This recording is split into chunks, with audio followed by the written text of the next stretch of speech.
మిత్రులందరికీ నమస్కారం, శుభోదయం, జై శ్రీరామ్, జై హింద్, జై భారత్. ఈరోజు మన మాజీ ప్రధాని దివంగత బాబూజీ జయంతి, బాబు జగ్జీవన్ రామ్ గారి యొక్క జయంతి సందర్భంగా వారికి హృదయపూర్వక నివాళి పుష్పాంజలి ఘటిస్తూ మనం ముద్దుగా బాబూజీ అని పిలుచుకునేటువంటి బాబు జగ్జీవన్ రామ్ గారు ఈరోజు ఏప్రిల్ 5న జన్మించడం జరిగింది బీహార్లోని ఆర్రా టౌన్లో. అయితే వారు దేశానికి చేసినటువంటి అణగారిన వర్గాల ఆశాజ్యోతిగా, బలహీన వర్గాలకు, దళిత వర్గాల ఆశాజ్యోతిగా పిలువబడేటువంటి బాబూజీ యొక్క దేశానికి చేసినటువంటి సేవలను ఒక 2 నిమిషాలు గుర్తు చేసుకుందాం. వారు ఏ విధంగా పోరాటానికి వారి జీవితంలో మలుపు తిప్పినటువంటి సంఘటన ఏంటంటే, వారు చిన్నప్పుడు బీహార్లోని అర్రా టౌన్లోని ఒక స్కూల్లో చదువుకునేటువంటి వారు. అయితే చదువుకున్నప్పుడు అక్కడ అంటరానితనము ఆ పాఠశాలలో విపరీతంగా ఉండేటువంటిది. అంటే అంటరానితనం ఆ వివక్షకు వ్యతిరేకంగా అక్కడ జరిగినటువంటి సంఘటన ఆయన జీవితాన్ని మలుపు తిప్పింది.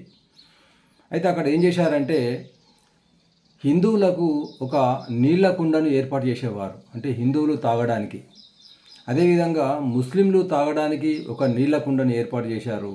అదేవిధంగా ఇంకొక 3వ కుండ కూడా ఏర్పాటు చేశారు. ఇది కేవలం దళితులకు, అణగారిన వర్గాలకు, అంటే షెడ్యూల్ కులాలకు ఆ విధంగా ఏర్పాటు చేసి ఆ స్కూల్లో వివక్ష చూపేటువంటి వారు.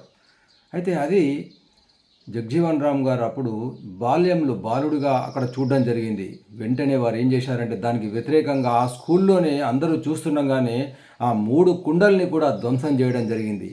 ఇది చాలా తప్పు, ఇది మానవత్వానికి విరుద్ధం, ఇది అణగారిన వర్గాలకు, ఒక వర్గాన్ని అంటరాని వారుగా వివక్ష చూపడం ఇది నాకు నచ్చదు అని ఆ పాఠశాలలో అక్కడనే ధర్నా చేయడం జరిగింది, ఆ 3 కుండల్ని కూడా పగలగొట్టి.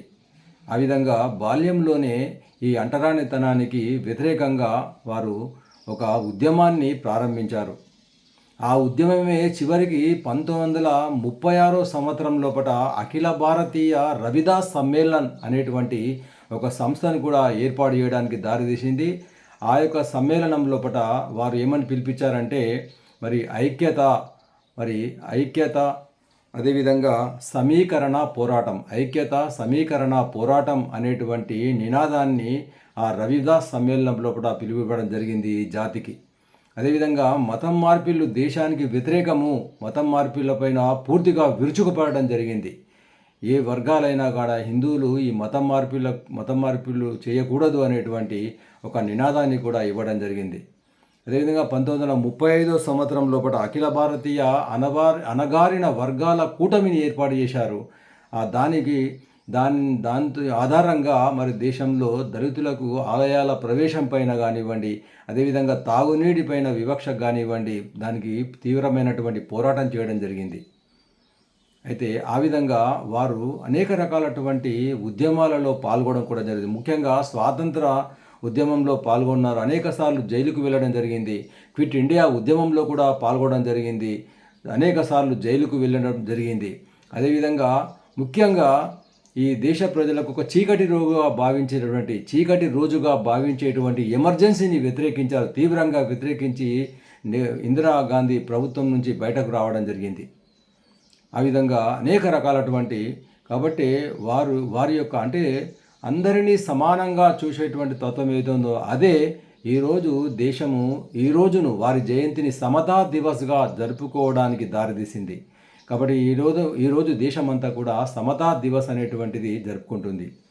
ముఖ్యంగా వారి జీవితంలోని ప్రధానమైనటువంటి ఘట్టం ఒకటి చెప్పుకోవాలి. ఏంటంటే, వారు చాలా చిన్న వయసులోనే, చాలా అతి పిన్న వయసులోనే, అంటే 1946లో నెహ్రూ నేతృత్వంలో తాత్కాలిక ప్రభుత్వం ఏర్పడ్డది. ఆ ప్రభుత్వంలో అతి పిన్న వయస్కుడైనటువంటి కేంద్ర మంత్రిగా వారు కొద్ది కాలం పనిచేయడం అనేటువంటి జరిగింది. చాలామందికి తెలియదు, నాకు కూడా తెలియదు.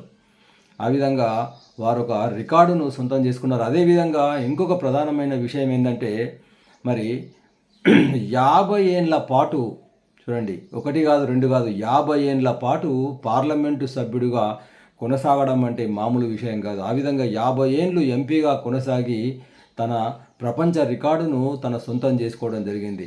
1971లో పాకిస్తాన్తో యుద్ధం జరిగినప్పుడు రక్షణ మంత్రిగా పనిచేశారు. కేంద్ర కార్మిక మంత్రిగా పనిచేశారు. కేంద్ర వ్యవసాయ శాఖ మంత్రిగా పనిచేశారు. వ్యవసాయ శాఖ మంత్రిగా ఉన్నప్పుడే వారు దేశంలో హరిత విప్లవం అనేటువంటిది రావడం జరిగింది. అదేవిధంగా 71లో పాకిస్తాన్తో యుద్ధం చేసినప్పుడు కూడా వారు ఈ దేశానికి రక్షణ శాఖ మంత్రిగా ఉండి అనేక రకాలటువంటి సేవలు చేయడం అనేటువంటిది జరిగింది. ఆ విధంగా అదేవిధంగా వారికి త్రుటిలో అంటే మన దేశ మాజీ ఉప ప్రధానమంత్రిగా వారు సేవలు అందించారు. కానీ వారు నెహ్రూ ప్రభుత్వం లోపట, ఇందిరాగాంధీ ప్రభుత్వం లోపట, మొరార్జీ దేశాయ్ ప్రభుత్వం లోపట, ఆ విధంగా అనేక మంది ప్రభుత్వాల లోపల వారు మంత్రిగా పనిచేయడం అనేటువంటిది జరిగింది.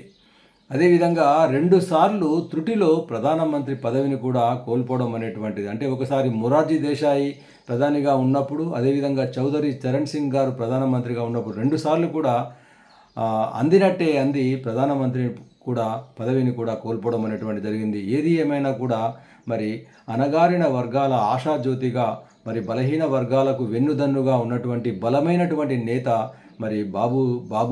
బాబు జగ్జీవన్ రామ్ గారి జయంతి సందర్భంగా వారిని స్మరించుకోవడము మనందరి యొక్క కర్తవ్యము, బాధ్యత. కాబట్టి ఆ విధంగా వారికి మరొకసారి పుష్పాంజలి ఘటిస్తూ నేను 2 విషయాలు మీ ముందు ఉంచడం జరిగింది. ఈ వీడియో మీకు నచ్చినట్టయితే 10 మందికి షేర్ చేయండి, ఛానల్ను సబ్స్క్రైబ్ చేయండి. దేశం కోసం, ధర్మం కోసం. జై హింద్.